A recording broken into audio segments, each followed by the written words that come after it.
Rosnisu mopagi wahai tu da noklei. Jacobsu noklaga mapi hongbadu mathakta kakhre.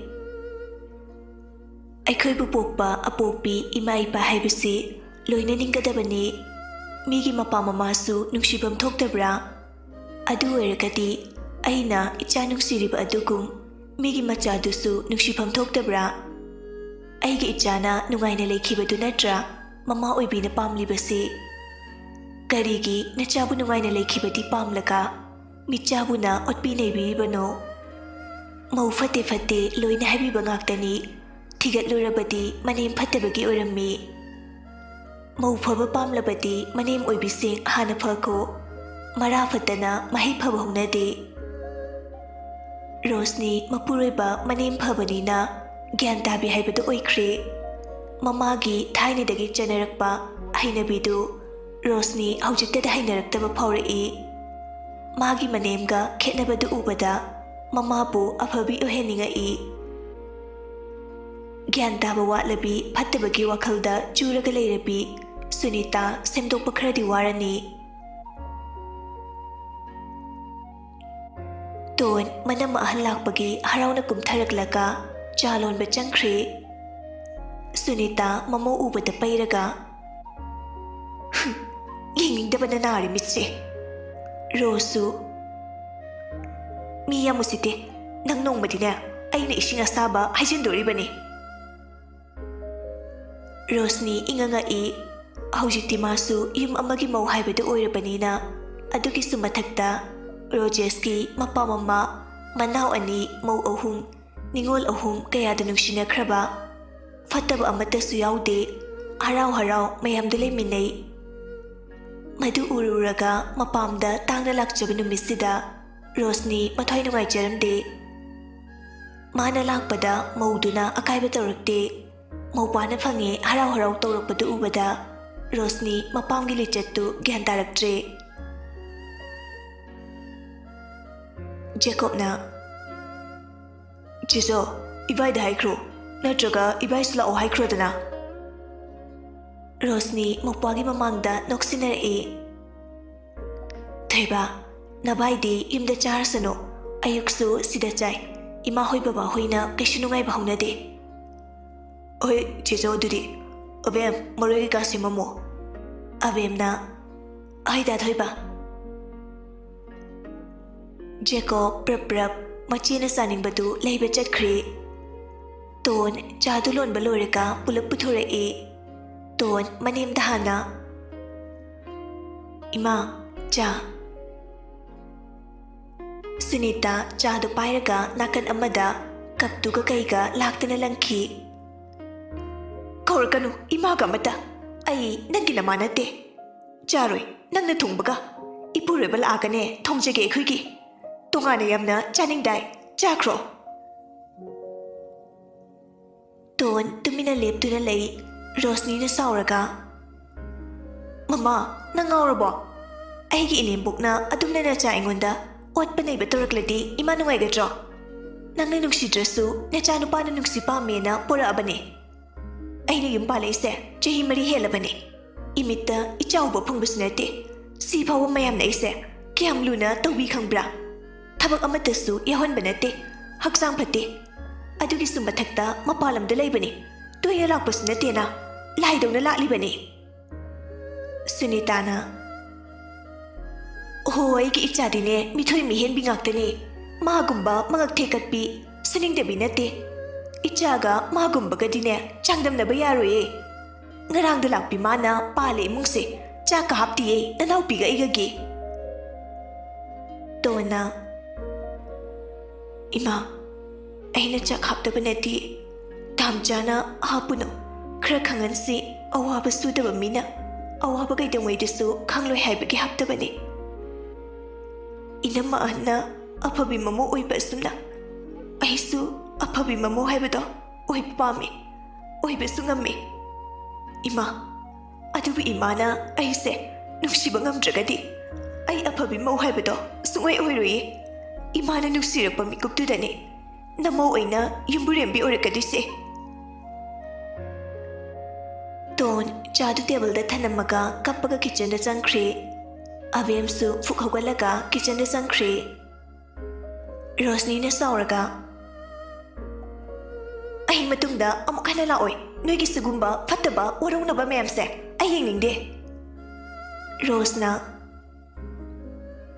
ꯑꯩ ꯐꯥꯎ ꯂꯩꯅꯤꯡꯗꯕꯅ ꯂꯣꯏꯔꯦ ꯆꯦꯆꯧ ꯑꯁꯤ ꯂꯥꯛꯄꯗꯒꯤ꯫ ꯇꯥꯅꯤꯡꯗꯦ ꯅꯪ ꯃꯁꯨ ꯅꯒꯨꯟ ꯈꯪꯉꯦ, ꯊꯧꯕ ꯌꯥꯝꯅ ꯐꯕ ꯅꯨꯄꯥꯅꯤ, ꯃꯥꯒꯤ ꯃꯃꯥꯗꯨꯁꯨ ꯈꯔ ꯁꯥꯊꯤꯔꯁꯨ ꯊꯣꯏꯅ ꯐꯠꯇꯕꯗꯤ ꯅꯠꯇꯦ, ꯅꯪꯅ ꯃꯤ ꯂꯣꯏꯅꯕ ꯍꯩꯇꯕꯗꯒꯤ ꯊꯧꯕꯅ ꯅꯨꯄꯥ ꯊꯣꯛꯇꯕꯩꯅꯦ꯫ ꯃꯃꯥ ꯅꯪꯁꯦ ꯑꯩꯒꯤ ꯏꯃꯥꯅꯤꯀꯣ, ꯑꯗꯨꯕꯨ ꯑꯐꯕ ꯏꯃꯥꯗꯤ ꯅꯠꯇꯦ ꯅꯪꯁꯨ꯫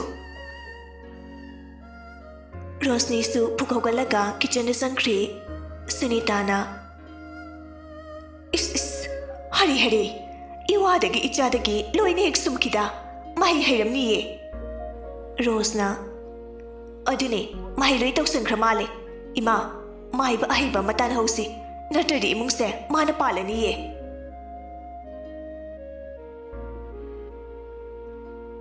ꯇꯣꯟ ꯃꯄꯤꯗꯣ ꯇꯩꯊꯣꯛꯂꯒ ꯆꯥꯛꯇꯨ ꯃꯩ ꯊꯥꯒꯠꯄ ꯍꯧꯔꯦ꯫ ꯑꯕꯦꯝꯁꯨ ꯀꯩꯀꯩꯅꯣ ꯁꯦꯝꯕꯤꯔꯝꯃꯤ꯫ ꯔꯣꯁꯅꯤꯅ ꯇꯣꯟꯕꯨ ꯊꯦꯝꯖꯤꯟꯕꯤꯔꯛꯏ꯫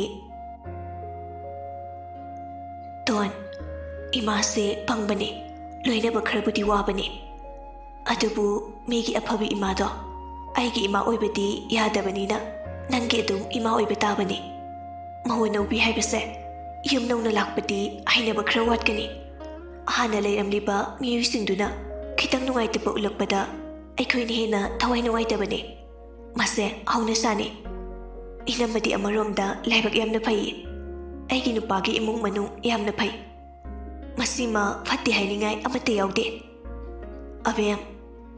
ꯑꯕꯦꯝꯅ ꯆꯦꯆꯧ ꯅꯪꯁꯨꯅꯤ, ꯃꯧ ꯍꯥꯏꯕꯗꯨ ꯑꯣꯏꯗꯧ ꯀꯨꯏꯗ꯭ꯔꯕꯅꯤꯅ ꯑꯍꯟꯅ ꯐꯅ ꯉꯥꯡꯂꯕꯁꯨ ꯆꯤꯟ ꯈꯨꯝꯃꯨꯅꯨꯀꯣ, ꯅꯪꯒꯤ ꯃꯧ ꯑꯃ ꯑꯣꯏꯕꯒꯤ ꯅꯊꯧ ꯇꯧꯔꯒ ꯂꯩꯌꯨꯀꯣ꯫ ꯑꯩ ꯆꯦꯆꯧ ꯊꯣꯏꯕ ꯂꯥꯛꯑꯒ ꯋꯥꯔꯤ ꯁꯥꯟꯅꯈꯤꯒꯦ, ꯁꯤꯗ ꯍꯣꯡꯁꯦ, ꯅꯕꯨꯡ ꯑꯅꯤꯅ ꯍꯟꯅ ꯌꯦꯡꯕꯤꯗ꯭ꯔꯁꯨ ꯑꯩꯈꯣꯏ ꯃꯌꯥꯝ ꯂꯩꯁꯤꯗꯤ꯫ ꯇꯣꯟ ꯏꯃꯥꯅ ꯅꯪꯕꯨ ꯍꯧꯖꯤꯛ ꯅꯨꯡꯁꯤꯕ ꯉꯝꯗ꯭ꯔꯕꯁꯨ ꯑꯉꯥꯡ ꯌꯥꯎꯔꯛꯄ ꯃꯇꯝꯗ ꯁꯣꯏꯗꯅ ꯅꯨꯡꯁꯤꯔꯛꯀꯅꯤꯌꯦ, ꯅꯪꯗ ꯕꯦꯕꯥꯔ ꯀꯥꯏꯔꯨꯅꯨ꯫ ꯑꯗꯨꯒ ꯃꯧꯒ ꯅꯤꯡꯉꯣꯜꯒ ꯐꯅ ꯐꯔꯁꯨ ꯆꯥꯟꯅꯗꯦ ꯍꯦꯛ ꯍꯥꯏꯅꯩ, ꯃꯁꯦ ꯈꯔꯗꯤ ꯆꯨꯝꯃꯦ, ꯑꯩꯈꯣꯏ ꯔꯣꯁꯁꯨ ꯃꯉꯛ ꯈꯔꯗꯤ ꯊꯦꯛꯄꯅꯤ꯫ ꯊꯧꯕꯗꯣ ꯑꯩꯒ ꯄꯥꯎ ꯐꯥꯎꯅꯩ, ꯑꯩꯅ ꯊꯣꯔꯛꯂꯤꯁꯤꯁꯨ ꯑꯇꯩꯒꯤ ꯅꯠꯇꯦ, ꯊꯧꯕꯒ ꯏꯅꯥꯎꯄꯤꯒꯁꯦ ꯍꯟꯖꯤꯟꯅꯍꯟꯒꯦꯅ ꯊꯣꯔꯛꯄꯅꯤ꯫ ꯔꯤꯒꯥꯅ ꯇ꯭ꯌꯨꯁꯟ ꯍꯜꯂꯛꯄꯒꯤ ꯃꯈꯣꯜ ꯇꯥꯕꯗ ꯔꯣꯁꯅꯤꯅ ꯑꯉꯥꯡꯁꯦ ꯃꯄꯥ ꯃꯁꯛ ꯈꯪꯉꯝꯃꯔꯣꯏ, ꯊꯧꯕꯅ ꯃꯆꯥꯁꯦ ꯀꯌꯥꯝ ꯅꯨꯡꯁꯤꯖꯩ ꯈꯪꯕ꯭ꯔꯥ, ꯃꯆꯥ ꯎꯅꯤꯡꯉꯤ ꯍꯦꯛ ꯍꯥꯏꯔꯛꯏ ꯐꯣꯟ ꯇꯧꯔꯒ, ꯑꯩꯅꯁꯨ ꯎꯅꯍꯟꯕꯇ ꯅꯠꯇꯦ ꯍꯟꯖꯤꯟꯅꯍꯟꯒꯅꯤꯅ ꯍꯥꯏꯈꯤꯕꯅꯦ꯫ ꯑꯕꯦꯝꯅ ꯆꯦꯆꯧ ꯑꯃꯨꯛ ꯑꯩꯉꯣꯟꯗꯁꯨ ꯑꯩꯈꯣꯏ ꯄꯄꯥꯗꯤ ꯍꯪꯉꯤ, ꯑꯩ ꯈꯨꯝꯐꯝ ꯈꯪꯗꯦ, ꯅꯨꯡꯁꯨ ꯅꯨꯡꯉꯥꯏꯇꯦ꯫ ꯔꯣꯁꯅꯤꯅ ꯑꯗꯨꯅꯦ ꯑꯉꯥꯡꯁꯤꯒꯤ ꯃꯔꯥꯜꯕꯨ ꯀꯔꯤꯅꯣ, ꯑꯩꯈꯣꯏ ꯔꯣꯁꯁꯦ ꯍꯟꯗꯛ ꯐꯣꯟ ꯋꯦꯇꯤꯡꯁꯦ ꯊꯦꯡꯅ ꯂꯩ, ꯅꯨꯄꯥ ꯑꯇꯣꯞꯄ ꯀꯣꯏꯔꯝꯗꯧ ꯃꯥꯜꯂꯤ꯫ ꯇꯣꯟꯗꯤ ꯈꯪꯉꯤ, ꯑꯗꯨꯕꯨ ꯀꯔꯤꯃꯇ ꯈꯨꯝꯂꯨꯗ꯭ꯔꯦ꯫ ꯖꯦꯀꯣꯕꯁꯨ ꯍꯜꯂꯛꯑꯦ, ꯔꯟꯕꯤꯁꯨ ꯍꯜꯂꯛꯇꯨꯅ ꯃꯁꯨꯒ ꯁꯥꯟꯅꯔꯒ ꯂꯩꯔꯤ꯫ ꯔꯣꯁꯅꯤꯅ ꯄꯥꯕꯣ, ꯔꯟꯕꯤꯔꯅ ꯑꯩꯃ ꯕꯦꯝꯃ ꯅꯪ ꯁꯤꯗ ꯂꯩꯗꯣꯏꯔꯣ? ꯂꯩꯔꯣꯏꯌꯦ ꯕꯕꯥ, ꯊꯣꯏꯕꯅ ꯆꯥꯛ ꯆꯥꯔꯒ ꯊꯤꯟꯕꯤꯒꯦ ꯍꯥꯏꯌꯦ꯫ ꯌꯨꯝꯗꯗꯤ ꯄꯥꯎ ꯍꯥꯏꯈ꯭ꯔꯕꯣ? ꯍꯥꯏꯗ꯭ꯔꯤꯌꯦ, ꯉꯁꯥꯏ ꯗꯥꯝꯆꯥꯗꯗꯤ ꯍꯥꯏꯈ꯭ꯔꯦ꯫ ꯑꯩ ꯆꯥꯛ ꯆꯥꯔꯛꯑꯅꯤꯅ ꯄꯥꯎꯗꯨꯗꯤ ꯍꯥꯏꯈ꯭ꯔꯣꯗꯅ꯫ ꯑꯩ ꯄꯥꯕꯨꯡ ꯍꯥꯏꯈ꯭ꯔꯒꯦ꯫ ꯁꯨꯅꯤꯇꯥꯅ ꯂꯦꯛꯈ꯭ꯔꯣ ꯍꯥꯏꯕꯁꯨ ꯌꯥꯗꯦꯗꯣ꯫ ꯔꯟꯕꯤꯔꯅ ꯀꯩꯗꯧꯕꯒꯤ ꯂꯦꯛꯇꯧꯔꯤꯒꯦ? ꯃꯤꯒꯤꯁꯨ ꯌꯨꯝ ꯑꯃ ꯄꯥꯜꯂꯤꯕꯅꯤ, ꯑꯍꯜ ꯂꯃꯟꯁꯨ ꯂꯩꯔꯤꯕꯅꯤ, ꯃꯇꯥꯡ ꯆꯥꯗꯅ ꯅꯤꯉꯣꯟꯗ ꯃꯄꯥꯝꯗ ꯂꯦꯛꯄ ꯌꯥꯕ꯭ꯔോ? ꯑꯍꯣ ꯑꯩꯈꯣꯏꯁꯨꯅꯦ, ꯏꯆꯥꯁꯤ ꯀꯣꯛꯍꯜꯂꯍꯟꯅꯤ, ꯅꯨꯡꯁꯤꯌꯦ, ꯇꯣꯏꯅ ꯂꯥꯛꯄꯁꯨ ꯅꯠꯇꯦ꯫ ꯅꯨꯡꯁꯤꯌꯦꯅ ꯑꯩꯈꯣꯏꯒꯤ ꯑꯣꯏꯕ ꯌꯥꯔꯤꯕ꯭ꯔꯣ? ꯑꯩꯈꯣꯏꯅ ꯄꯣꯛꯆꯔꯁꯨ ꯍꯧꯖꯤꯛꯇꯤ ꯃꯤꯒꯤ ꯃꯆꯥ ꯑꯣꯏꯈ꯭ꯔꯕꯅꯤ, ꯑꯩꯈꯣꯏꯒꯤ ꯏꯆꯥ ꯍꯥꯏꯕꯕꯨ ꯏꯃꯧ ꯑꯁꯤꯅꯤ꯫ ꯑꯁ ꯄꯟꯕꯤꯔꯛꯑꯅꯨꯗ, ꯊꯥꯖꯅꯤꯡꯗ꯭ꯔꯦ꯫ ꯅꯪꯒ ꯉꯥꯡꯅꯕ ꯑꯣꯟꯊꯣꯛꯅ ꯋꯥꯗꯧꯔꯤꯗꯀꯣ, ꯄꯪꯕ ꯈꯛꯇ ꯅꯠꯇꯦ, ꯐꯠꯇꯕ ꯑꯃꯁꯨ ꯌꯥꯎꯔꯤꯅꯦ꯫ ꯑꯣ ꯐꯠꯇ꯭ꯔꯦ, ꯑꯩꯈꯣꯏꯗꯤ ꯐꯠꯇꯕꯤꯅꯦ, ꯆꯥꯛꯀ ꯆꯥꯔꯣꯏꯀꯣ ꯑꯁꯤꯅ ꯊꯣꯡꯕ? ꯆꯥꯗ꯭ꯔꯒꯅ ꯆꯔꯥ ꯍꯦꯜꯂꯨ, ꯅꯣꯡ ꯐꯥꯗꯣꯛꯁꯨ, ꯅꯁꯥꯗꯣ ꯇꯨꯝꯕꯒ ꯆꯥꯕꯒꯗ ꯐꯅ ꯋꯥꯔꯝꯃꯅꯤ꯫ ꯈꯠꯅꯕꯅꯦ ꯈꯤꯊꯧꯕꯤꯔꯛꯀꯅꯨ ꯑꯣꯐꯤꯁꯇꯒꯤ ꯋꯥꯅ ꯍꯜꯂꯛꯑꯒꯅꯦ ꯅꯪ ꯎꯅꯤ ꯈꯟꯕꯗ ꯑꯩ ꯌꯨꯝꯗꯒꯅꯦ ꯍꯟꯖꯅꯤꯡꯗ꯭ꯔꯕꯅꯦ ꯑꯣ ꯍꯟꯖꯅꯤꯡꯗ꯭ꯔꯒꯅꯅꯦ ꯀꯗꯥꯏꯗꯅꯣꯃ ꯂꯩꯕꯤꯔꯨꯔꯣ ꯑꯩꯒꯤ ꯌꯨꯝꯅꯦ ꯑꯩꯅ ꯁꯥꯖꯕ ꯅꯪ ꯑꯣꯏꯅꯅꯦ ꯅꯄꯥꯝꯗ ꯂꯩꯔꯨꯔꯣ ꯂꯧ ꯁꯪꯉꯝ ꯑꯃꯁꯨ ꯄꯤꯈ꯭ꯔꯦ ꯄꯩꯁꯥꯗꯒꯤ ꯀꯩꯗꯒꯤ ꯅꯪꯅ ꯄꯤꯈꯤꯕ ꯃꯌꯥꯝꯗꯣ ꯆꯣ ꯅꯄꯥꯝꯗ ꯁꯦꯕꯥ ꯇꯧꯍꯜꯂꯨꯔꯣ ꯃꯌꯥꯝꯗ ꯁꯨꯅꯤꯇꯥ ꯃꯧꯒꯤ ꯃꯃꯥꯡꯗ ꯑꯁꯦꯡꯕ ꯍꯥꯏꯗꯣꯔꯛꯄꯒꯤ ꯁꯥꯎꯅꯤꯡꯕꯅ ꯂꯣꯏꯔꯦ ꯆꯥꯔꯣꯏ ꯆꯥꯛ ꯑꯃꯇ ꯇꯨꯝꯃꯨꯔꯒꯦ ꯇꯨꯝꯃꯨꯔꯣ ꯑꯩꯈꯣꯏ ꯍꯥꯎꯅ ꯆꯥꯒꯦꯀꯣ ꯖꯦꯀꯣꯕꯅ ꯀꯤꯆꯟꯗꯒꯤ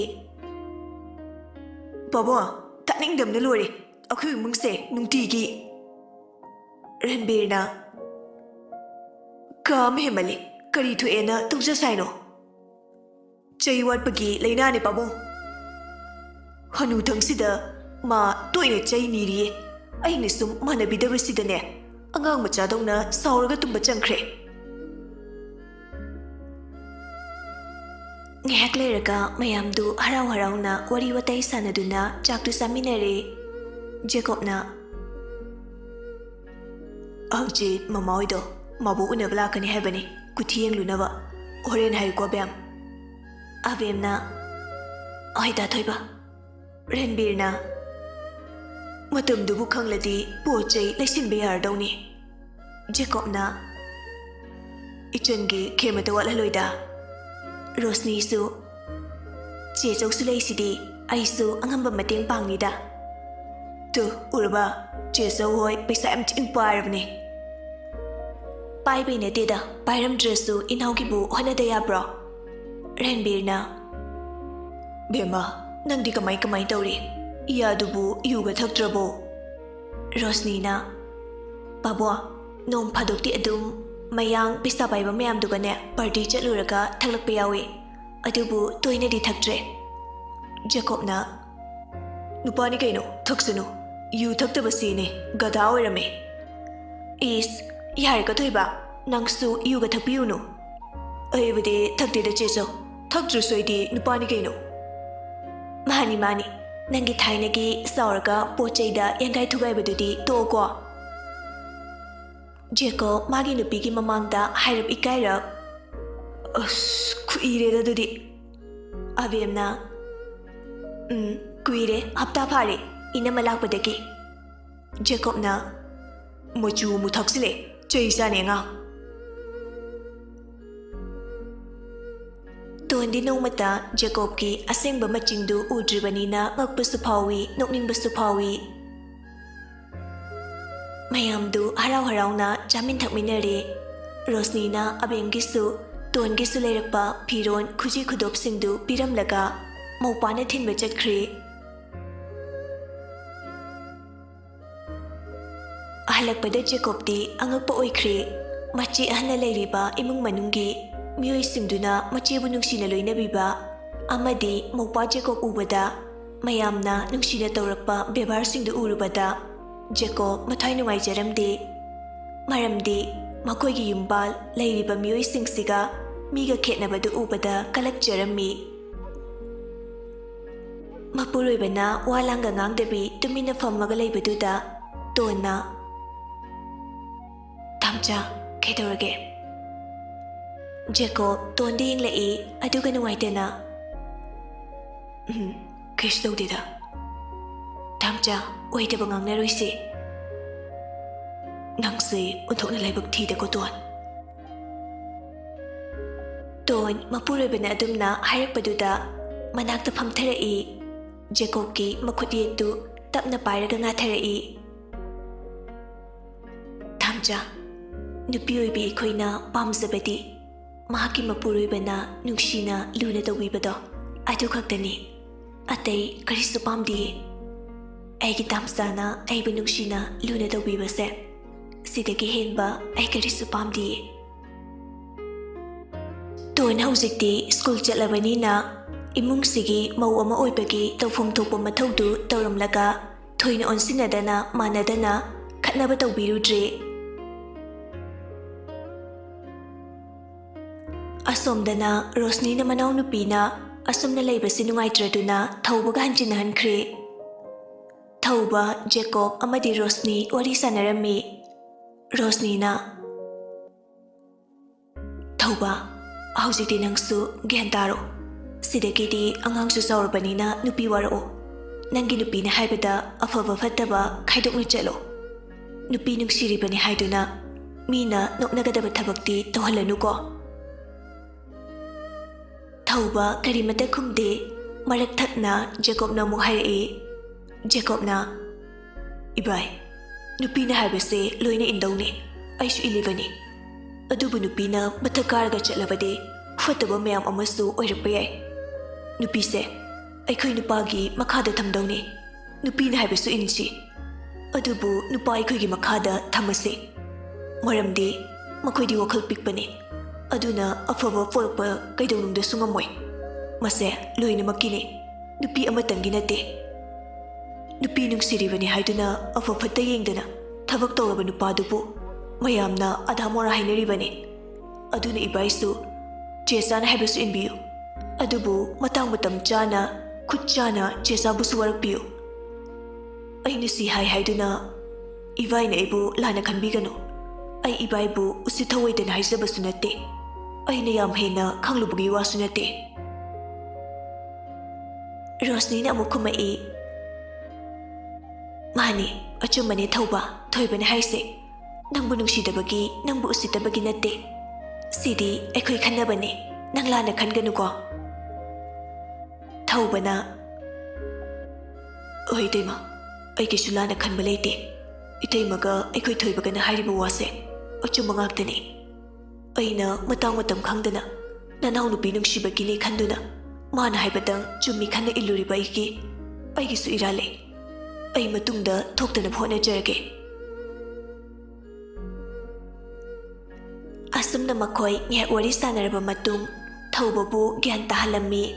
Aduga Thaubana Rose amadi Rigan mama machabu puduna chatnanaba thurai. Ranbir su mayai kada famduna leirami. Thaubana changsilaktuna asumna hairi. Baba, aikhoi muk chacharukhige. Nachana soikiba lankiba pumnamak apambam na sangaktani khanduna ngakpiyu ko. Ranbirna Icha kaisu lande lalibase machabu warakpa haitaba machana harike inba mama mapa oiba aikhoigisu maran chawna lei. Sunita di mayamna ngasaidagi sanariba warisindu taraga maithoktuna leiribani.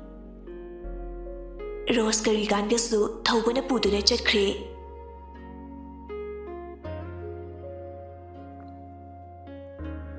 Matamna sum haukhibana khra leiraga abem amadi Rojagi luhungba matam su khangaudre. Numit nini humni da ngaire.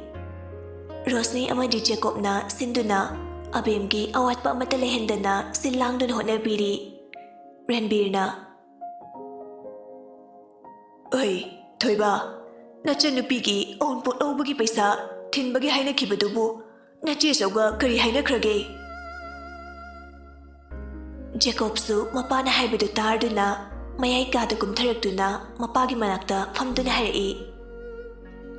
Baba, aina ngarang office tagi halakpada pithoame. Avemgi poche awatpa leibasingdudi avem puraga tonga chesauga punna bacha chalaga leresano ahengla kaino. Hoi hoi, adumaina tawase. Yenghoi, Dynalika do masada apam dhangbiyu. Namabuk amati nachanse wajar abani aikhoigi damakta. Khazikta mapuni nungsienba yaba nateko. Hoi babu, magi lik achaubaga sana achaubaga do chesawna malakpada khara purakke haina phone torame. Adudagi apamba khanjarasani hari. Hoi hoi, adumaina tawase. Yenghoi, adugane paisa awatpa leirasu ipad hairauko. Se 50k ni ngarang aina bank dagi lokthorapani. Yarni babo paisa gidi aingondasu leiri chesawnasu adum putu'e. Ai watpada babungda adum hairke. Ai hey yade si loksalu aina ichagini khallaga lokthorapani. Mapa machadu wari sanari ngaiduda Rosni su laktuna punna wadu khanari. Rosnina Thuiba ꯑꯩꯈꯣꯏ ꯑꯕꯦꯝꯗꯣ ꯑꯝꯇ ꯀꯧꯔꯛꯑꯣ ꯃꯥꯒꯤ ꯂꯤꯛ ꯁꯅꯥꯗꯣ ꯁꯤꯗꯒꯤ ꯈꯟꯖꯅꯕ ꯇꯣꯟꯁꯨ ꯑꯄꯥꯝꯕ ꯌꯥꯎꯔꯗꯤ ꯈꯜꯂꯧꯔꯣ ꯂꯥꯛꯑꯣ ꯍꯥꯏꯌꯣ ꯖꯦꯀꯣꯕꯅ ꯑꯕꯦꯝꯕꯨ ꯀꯧꯔꯨꯔꯦ ꯇꯣꯟꯁꯨ ꯔꯣꯁꯅꯤꯅ ꯂꯥꯛꯄꯒꯤ ꯃꯈꯣꯜ ꯇꯥꯔꯗꯨꯅ ꯀꯤꯆꯟꯗꯒꯤ ꯆꯥ ꯄꯨꯊꯣꯛꯇꯨꯅ ꯊꯣꯔꯛꯏ ꯑꯗꯨꯒ ꯔꯟꯕꯤꯔ ꯑꯃꯗꯤ ꯖꯦꯀꯣꯕꯀꯤ ꯍꯥꯟꯅ ꯄꯤꯔꯕ ꯃꯇꯨꯡꯗ ꯔꯣꯁꯅꯤꯗ ꯄꯤꯔꯛꯏ ꯔꯣꯁꯅꯤꯅ ꯇꯣꯟ ꯑꯩꯅ ꯄꯨꯔꯛꯏꯕ ꯁꯅꯥꯁꯤꯡꯁꯤꯗꯒꯤ ꯑꯄꯥꯝꯕ ꯌꯥꯎꯕ꯭ꯔꯥ ꯌꯦꯡꯉꯣ ꯅꯪꯁꯨ ꯂꯨꯍꯣꯡꯕꯗ ꯁꯤꯅꯕ ꯑꯕꯦꯝ ꯅꯣꯏꯅꯤꯒꯤ ꯈꯟꯃꯤꯟꯅꯔꯣ ꯇꯣꯟꯅ ꯏꯅꯝꯃ ꯑꯩꯒꯤꯗꯤ ꯌꯥꯔꯅꯤꯌꯦ ꯑꯩꯈꯣꯏ ꯑꯕꯦꯝꯒꯤ ꯑꯣꯏꯅ ꯈꯟꯕꯤꯔꯒꯦ ꯑꯕꯦꯝ ꯅꯪ ꯀꯔꯝꯕ ꯈꯜꯂꯒꯦ ꯀꯔꯝꯕ ꯄꯥꯝꯕ ꯌꯥꯎꯔꯒꯦ ꯑꯕꯦꯝꯅ ꯏꯅꯝꯃ ꯂꯣꯏꯅ ꯐꯖꯩꯌꯦ ꯑꯗꯣ ꯆꯦ ꯆꯧꯅꯁꯨ ꯁꯤꯗꯩꯁꯤꯅ ꯈꯔ ꯐꯖꯩ ꯍꯥꯏꯌꯦ ꯁꯤ ꯑꯣꯏꯅ ꯂꯧꯔꯒꯦ ꯇꯣꯟꯅ ꯑꯍꯩꯃ ꯁꯤꯗꯤ ꯌꯥꯝ ꯐꯖꯩꯌꯦ ꯏꯅꯝꯃ ꯑꯩꯈꯣꯏ ꯕꯦꯝꯗꯗꯤ ꯌꯥꯝ ꯄꯛꯆꯔꯅꯤꯌꯦ ꯔꯣꯁꯅꯤꯅ ꯑꯍꯣꯏ ꯐꯖꯕꯅꯦ ꯑꯩꯅꯁꯨ ꯍꯥꯏꯔꯝꯃꯤꯅꯦ ꯑꯗꯣ ꯅꯪ ꯊꯕꯛ ꯂꯣꯏꯁꯤꯜꯂꯣ ꯕꯖꯥꯔꯗ ꯑꯩꯈꯣꯏ ꯑꯍꯨꯝ ꯆꯠꯊꯣꯛꯎꯔꯁꯦ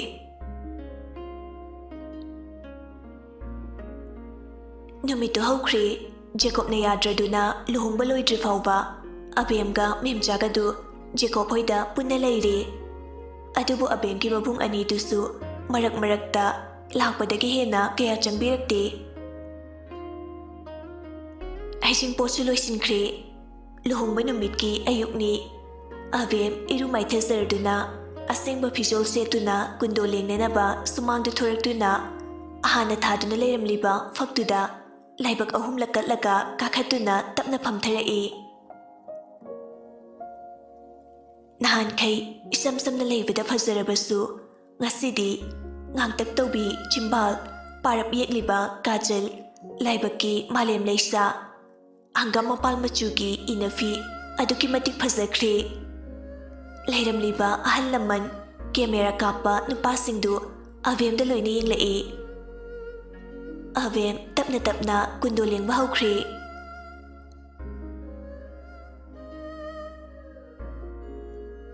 ꯃꯊꯪ ꯃꯊꯪ ꯂꯣꯏꯁꯤꯟꯈ꯭ꯔꯦ ꯂꯨꯍꯣꯡꯕꯗꯨ ꯂꯣꯏꯔꯗꯨꯅ ꯑꯕꯦꯝ ꯃꯄꯥꯝ ꯂꯝꯗꯝ ꯊꯥꯗꯣꯛꯇꯨꯅ ꯅꯨꯡꯁꯤꯕ ꯃꯥꯒꯤ ꯃꯅꯥꯛꯇ ꯆꯠꯂꯝꯗꯥꯏꯒꯤ ꯃꯤꯀꯨꯞ ꯑꯗꯨ ꯌꯧꯔꯛꯄꯗꯒꯤ ꯃꯄꯨꯛꯅꯤꯡꯗꯨ ꯅꯨꯡꯁꯤꯔꯛꯇꯨꯅ ꯃꯃꯥꯕꯨ ꯀꯣꯟꯗꯨꯅ ꯀꯞꯂꯛꯏ ꯃꯃꯥꯁꯨ ꯃꯆꯥꯕꯨ ꯀꯣꯟꯗꯨꯅ ꯀꯞꯄꯤ ꯃꯦꯝꯆꯥꯅ ꯏꯃꯥꯒꯤ ꯕꯦꯝꯃ ꯅꯀꯣꯛ ꯐꯥꯎꯕ ꯆꯤꯛꯇꯅ ꯅꯄꯨꯔꯣꯏꯕ ꯅꯀꯨꯕꯣꯛ ꯑꯃꯗꯤ ꯅꯅꯦꯝꯒꯤ ꯁꯦꯕꯥ ꯐꯖꯅ ꯇꯧꯗꯨꯅ ꯂꯩꯌꯨꯀꯣ ꯍꯌꯦꯡ ꯇꯨꯡꯗ ꯃꯤꯅ ꯋꯥ ꯉꯥꯡꯍꯟꯕ ꯌꯥꯗꯦꯀꯣ ꯃꯤꯒꯤ ꯏꯪꯅ ꯆꯤꯛꯅ ꯂꯩꯖꯔꯛꯄ ꯌꯨꯝꯗꯣ ꯅꯪ ꯂꯥꯛꯄꯗꯒꯤ ꯇꯨꯀꯥꯏ ꯇꯥꯏ ꯍꯥꯏꯅꯒꯗꯕ ꯊꯕꯛ ꯑꯃꯠꯇ ꯏꯆꯥꯅ ꯇꯧꯕ ꯌꯥꯗꯦ ꯃꯅꯦꯝꯅ ꯍꯥꯏꯕ ꯏꯟꯕꯤ ꯌꯨꯝꯒꯤ ꯃꯧ ꯑꯣꯏꯌꯨꯀꯣ ꯏꯆꯥꯗꯤ ꯔꯣꯁꯅꯤꯅ ꯑꯕꯦꯝ ꯅꯤꯡꯉꯣꯜ ꯑꯣꯏꯕꯤ ꯑꯩꯈꯣꯏꯗꯤ ꯅꯣꯡꯃ ꯅꯠꯇ꯭ꯔꯒ ꯅꯣꯡꯃ ꯁꯣꯏꯗꯅ ꯌꯨꯝ ꯑꯁꯦꯡꯕꯗ ꯆꯠꯇꯕ ꯌꯥꯗꯕꯅꯤ ꯂꯥꯛꯑꯣ ꯊꯣꯛꯅꯕ ꯇꯧꯔꯁꯤ ꯇꯣꯟꯅ ꯑꯃꯨꯛ ꯑꯕꯦꯝ ꯂꯥꯛꯑꯣ ꯆꯠꯂꯁꯤ ꯊꯦꯡꯈ꯭ꯔꯅꯤꯌꯦ ꯑꯁꯨꯝꯅ ꯃꯌꯥꯝ ꯆꯪꯗꯅ ꯑꯕꯦꯝꯕꯨ ꯔꯣꯖꯔꯒꯤ ꯃꯌꯨꯝꯗ ꯊꯤꯟꯕꯤꯈ꯭ꯔꯦ ꯉꯥꯏꯍꯥꯛꯀꯤ ꯃꯇꯨꯡꯗ ꯑꯕꯦꯝ ꯔꯣꯖꯔꯒꯤ ꯃꯌꯨꯝ ꯌꯧꯔꯛꯇꯨꯅ ꯃꯅꯦꯝꯅ ꯑꯣꯛꯄ ꯊꯣꯔꯛꯇꯨꯅ ꯃꯃꯧꯕꯨ ꯀꯣꯟꯗꯨꯅ ꯃꯅꯨꯡꯗ ꯄꯨꯁꯤꯟꯕꯤꯈ꯭ꯔꯦ ꯑꯗꯨꯗꯒꯤ ꯃꯌꯥꯝ ꯋꯥꯔꯤ ꯋꯥꯇꯥꯏ ꯉꯥꯏꯍꯥꯛ ꯁꯥꯟꯅꯗꯨꯅ ꯐꯝꯃꯤꯟꯅꯔꯝꯂꯒ ꯃꯌꯥꯝꯁꯨ ꯍꯟꯅꯈ꯭ꯔꯦ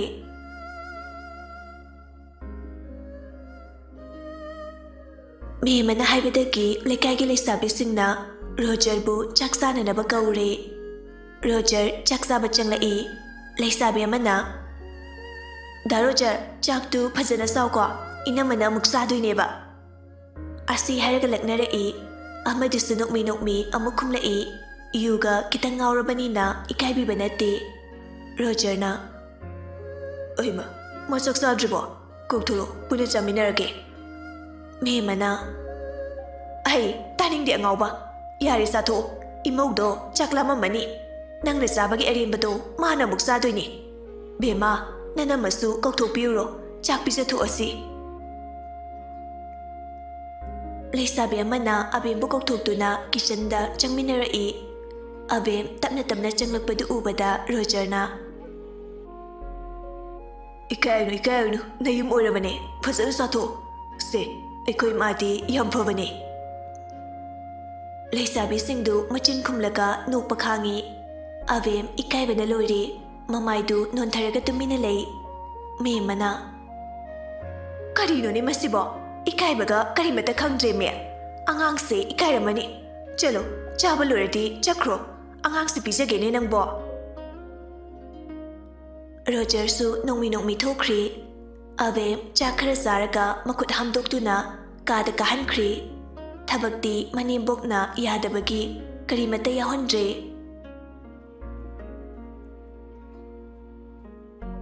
ꯑꯕꯦꯝ ꯀꯥ ꯃꯅꯨꯡꯗ ꯐꯝꯗꯨꯅ ꯂꯩꯔꯤꯉꯩ ꯔꯣꯖꯔ ꯆꯪꯂꯛꯏ꯫ ꯔꯣꯖꯔꯅ ꯉꯁꯤꯗꯤ ꯌꯥꯝ ꯐꯖꯩꯀꯣ ꯑꯩꯒꯤ ꯅꯨꯄꯤꯁꯦ꯫ ꯑꯕꯦꯝꯅ ꯅꯍꯥꯟꯈꯩꯗꯤ ꯐꯖꯗ꯭ꯔꯣ ꯍꯥꯏꯁꯤꯕꯣ?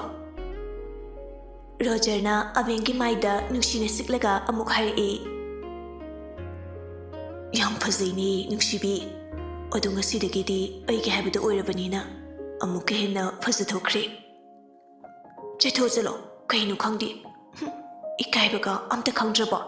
ꯉꯁꯥꯏꯗꯒꯤ ꯏꯃꯥꯍꯣꯏꯒꯤ ꯃꯃꯥꯡꯗꯒ ꯇꯧꯏꯗꯨꯕꯣ? ꯀꯩꯅꯣꯗꯨꯕꯣ?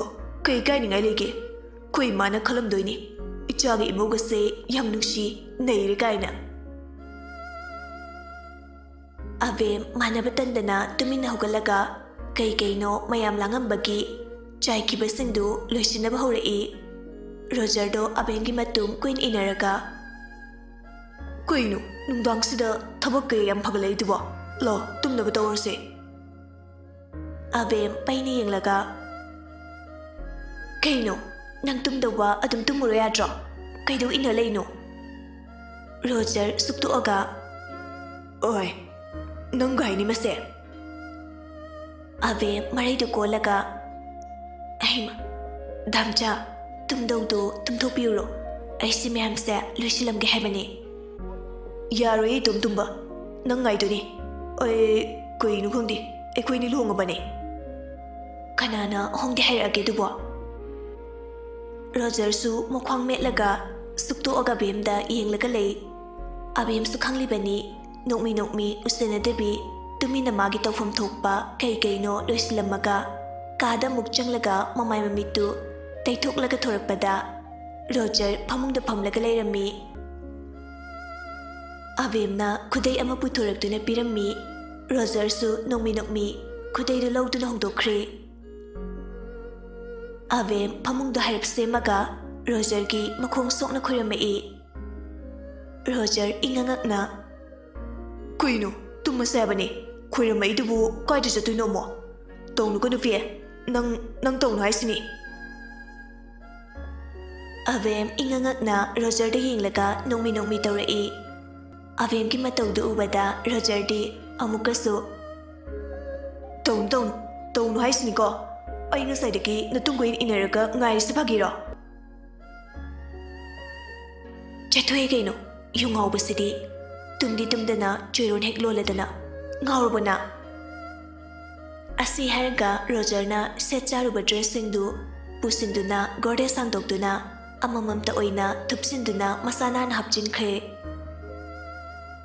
ꯔꯣꯖꯔꯁꯨ ꯇꯨꯃꯤꯟꯅ ꯆꯪꯉꯛꯇꯨꯅ ꯑꯕꯦꯝꯕꯨ ꯇꯨꯡꯂꯣꯝꯗꯒꯤ ꯀꯣꯜꯂꯛꯏ꯫ ꯑꯕꯦꯝꯅ ꯀꯩꯅꯣ ꯇꯧꯏꯗꯨꯕꯣ? ꯉꯥꯎꯔꯛꯀꯅꯨ, ꯑꯩ ꯊꯕꯛ ꯇꯧꯔꯤꯕꯅꯦ꯫ ꯔꯣꯖꯔꯅ ꯑꯕꯦꯝꯒꯤ ꯂꯦꯡꯖꯨꯝ ꯑꯅꯤꯗꯨ ꯄꯥꯏꯗꯨꯅ ꯃꯉꯣꯟꯗ ꯃꯃꯥꯏꯗ ꯑꯣꯟꯁꯤꯜꯍꯜꯂꯛꯏ꯫ ꯑꯗꯨꯒ ꯃꯈꯥ ꯇꯥꯔꯛꯏ꯫ ꯅꯪꯁꯦ ꯏꯅꯥꯛꯇ ꯂꯦꯡꯗꯅ ꯊꯝꯅꯕꯒꯤꯗꯃꯛꯇꯅꯦ ꯅꯪꯕꯨ ꯑꯍꯜ ꯂꯃꯟ ꯃꯃꯥꯡꯗ ꯂꯨꯍꯣꯡꯗꯨꯅ ꯄꯣꯔꯛꯏꯕꯁꯦ꯫ ꯑꯗꯨꯒ ꯅꯪꯅ ꯑꯁꯥꯏꯗꯒꯤ ꯑꯩꯉꯣꯟꯗꯒꯤ ꯊꯩꯗꯣꯛꯅꯕ ꯀꯣꯏꯆꯠ ꯆꯠꯇꯅ ꯑꯃꯨꯛ ꯅꯨꯡꯗꯥꯡꯁꯤꯗ ꯊꯕꯛꯀ ꯐꯒꯠꯇꯅ ꯂꯩꯔꯦ꯫ ꯑꯃꯨꯛ ꯑꯩꯉꯣꯟꯗ ꯑꯉꯥꯎꯕꯁꯨ ꯍꯥꯏꯔꯦ꯫ ꯉꯥꯎꯔꯤꯕꯁꯦ ꯀꯅꯥꯅꯣ? ꯑꯝꯇ ꯃꯨꯟꯅ ꯈꯜꯂꯨ꯫ ꯉꯁꯥꯏꯗꯒꯤ ꯅꯠꯇ꯭ꯔꯣ ꯑꯩꯅ ꯅꯇꯨꯡ ꯀꯣꯏꯅ ꯏꯟꯅꯗꯨꯅ ꯅꯪꯕꯨ ꯉꯥꯏꯕꯁꯦ? ꯅꯪ ꯅꯨꯡꯁꯤꯕꯒꯤ ꯅꯠꯇ꯭ꯔꯣ? ꯑꯕꯦꯝ ꯀꯔꯤꯃꯠꯇ ꯈꯨꯝꯗꯦ꯫ ꯍꯧꯖꯤꯛꯇꯗ ꯏꯀꯥꯏꯕ ꯐꯥꯎꯔꯛꯏ꯫ ꯃꯤꯍꯨꯟꯁꯨ ꯀꯟꯅ ꯆꯣꯡꯈꯠꯂꯛꯏ꯫ ꯃꯃꯥꯏꯗꯨ ꯅꯣꯟꯊꯗꯨꯅ ꯅꯣꯛꯐꯦꯠ ꯇꯧꯗꯨꯅ ꯇꯨꯃꯤꯟꯅ ꯂꯩ꯫ ꯑꯁ ꯑꯗꯨꯃꯥꯏꯅꯒ ꯅꯣꯛꯁꯜꯂꯛꯀꯅꯨꯗ, ꯊꯃꯣꯏꯁꯦ ꯀꯦꯜꯂꯛꯀꯗꯧꯔꯦ ꯅꯪꯒꯤ ꯃꯤꯅꯣꯛꯇꯣ꯫ ꯑꯁꯤ ꯍꯥꯏꯗꯨꯅ ꯑꯕꯦꯝꯕꯨ ꯈꯪꯀꯣꯟ ꯀꯣꯟꯁꯤꯟꯕꯤ꯫ ꯑꯕꯦꯝꯗꯤ ꯇꯧꯐꯝ ꯈꯪꯗ꯭ꯔꯦ꯫ ꯃꯤꯍꯨꯜꯁꯨ ꯁꯨꯝ ꯆꯣꯡꯕ ꯍꯦꯟꯒꯠꯂꯛꯏ꯫ ꯃꯇꯧꯗꯨ ꯎꯕꯗ ꯔꯣꯖꯔꯅ ꯂꯛꯅꯔꯛꯏ꯫ ꯀꯩꯅꯣ ꯌꯥꯝ ꯄꯥꯈꯠꯂꯕꯣ ꯅꯪꯅ ꯌꯥꯝ ꯀꯤꯅ ꯁꯨꯛꯇꯣꯛꯑꯒ ꯂꯩꯗꯨꯕꯣ ꯑꯩꯁꯤꯕꯨ ꯌꯥꯝ ꯊꯤꯔꯕꯣ ꯅꯪꯒꯤ ꯅꯨꯄꯥꯅꯤꯒ ꯍꯥꯏꯕꯗ ꯌꯥꯝ ꯄꯛꯇ꯭ꯔꯕ ꯍꯥꯏꯋꯥꯅꯦ ꯑꯁꯤ ꯍꯥꯏꯗꯨꯅ ꯑꯕꯦꯝꯒꯤ ꯃꯃꯥꯏꯗ ꯅꯨꯡꯁꯤꯅ ꯆꯨꯞꯄꯤꯔꯛꯏ ꯑꯕꯦꯝ ꯌꯥꯝ ꯑꯣꯏꯅꯅ ꯔꯣꯖꯔꯒꯤ ꯊꯕꯛ ꯋꯥꯏꯗ ꯃꯈꯨꯠ ꯇꯥꯁꯤꯟꯗꯨꯅ ꯁꯨꯔꯛꯏ ꯑꯗꯨꯒ ꯍꯥꯏꯔꯛꯏ ꯃꯤꯅ ꯏꯀꯥꯏꯔꯤꯉꯩꯁꯤꯗ ꯌꯥꯝ ꯂꯛꯅꯖꯔꯛꯀꯅꯨꯀꯣ ꯑꯩ ꯀꯞꯆꯔꯛꯁꯅꯤ ꯅꯪꯗꯪ ꯏꯀꯥꯏꯕ꯭ꯔꯣ ꯑꯩꯗꯤ ꯏꯀꯥꯏꯔꯝꯃꯣꯏ ꯈꯜꯂꯤꯔꯣ ꯏꯀꯥꯏꯅ ꯂꯩꯕ ꯌꯥꯔꯣꯏ ꯍꯧꯖꯤꯛꯇꯤ ꯅꯪ ꯑꯩ ꯑꯃꯠꯇ ꯑꯣꯏꯔꯗꯕꯅꯤ ꯑꯁꯤ ꯍꯥꯏꯔꯝꯂꯒ ꯔꯣꯖꯔꯅ ꯑꯕꯦꯝꯕꯨ ꯐꯩꯅ ꯊꯥꯡꯒꯠꯇꯨꯅ ꯄꯝꯂꯒ ꯇꯨꯝꯅꯅꯕ ꯄꯨꯁꯤꯟꯈ꯭ꯔꯦ